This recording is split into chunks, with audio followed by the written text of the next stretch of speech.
Ivy 2013 sme plne prešli na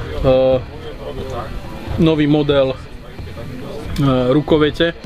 Má to označenie Mark 12 ako rok začatia výroby 2012. Odlišuje sa to od tých predchádzajúcich modelov tým, že lúčik už je monolitný s rukoveťou a rozoberá sa to cez takéto šupátko, ktoré je v oceli a v podstate prenáša celý spätný ráz na väčšiu plochu, takže teraz nie je problém postaviť to na náboje 10 auto alebo 357 SIG. No, rozoberá sa to tak ako predtým, len nedáva sa dolu celý lúčik, dá sa dolu len toto šupátko a máme to rozobraté. Keď to ideme zložiť, tak zase toto treba stiahnuť dolu. Natiahneme to a zase je to zmontované. Tým, že ten lúčik je súčasťou rámu, tak v týchto miestach sa nám podarilo to posunúť o 1,5 mm vyššie, čím máme teraz výrazne hĺbší úchop a drží sa to ešte lepšie, než sa držali predchádzajúce rukovete. No a v podstate na tento spôsob sme prešli u všetkých modelov, takže máme tu 45-ku, ktorá je spravená na ten spôsob. Teraz akurát plánujeme spraviť v tejto rukoveti a vlastne s týmto mechanizmom chceme spraviť 10 auto ráž.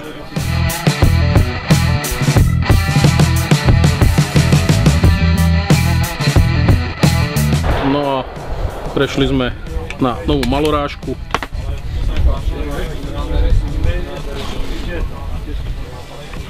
Tu sme ju doniesli s tlmičom, výrobné číslo tlmiča.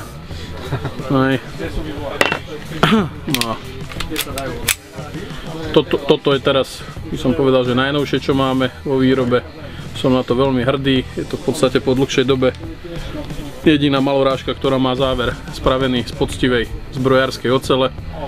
V podstate všetci svetoví výrobcovia v súčasnej dobe vyrábajú veľa malorážkových pištolí, ale všetci to robia z hliníka alebo z liatín zinku, takže to má životnosť nejakých 5-6 tisíc rán, potom sa to rozpadne. Toto je prakticky nesmrteľná zbraň. Ako tým, že sme tu spravili takéto veľké okno, tak sa to odľahčilo natoľko, že je to schopné akékoľvek malorážkové strelivo akceptovať. No a zároveň vieme tam dať silnejšiu pružinu, takže dá sa strieľať s tým aj hypersonické strelivo, čiže vysokorýchlostné HV plášťované, takže asi tak.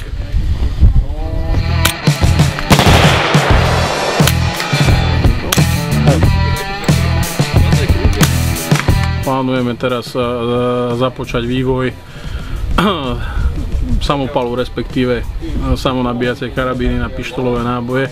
Začína to byť dosť populárne, lacné strieľanie, no a vidíme, že objavilo sa veľa podobných modelov, aj tu na tomto stretnutí boli odprezentované nejaké samonabíjacie karabíny na pištolový náboj, ktoré boli postavené na bázi samopalu ZOR 58 alebo útočnej pušky ZOR 58. No, my chceme ísť vlastnou cestou, bude to úplne od nuly konštrukcia, zase malo by to byť robené modulárne, aby to bolo schopné akceptovať od náboja 10 auto až po štandardne 9 Luger a v podstate všetko, čo je medzi tým.